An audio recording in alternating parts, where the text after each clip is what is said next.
te amar, tocar o teu coração e me derramar aos teus pés. Mais perto eu quero estar, Senhor, e te adorar com tudo que eu sou e te render glória e aleluia, aleluia,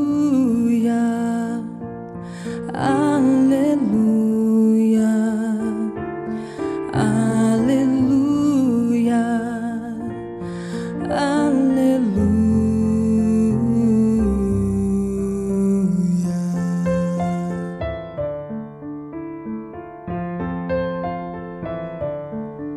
Quando lutas vierem me derrubar, firmado em ti eu estarei, pois tu és meu refúgio.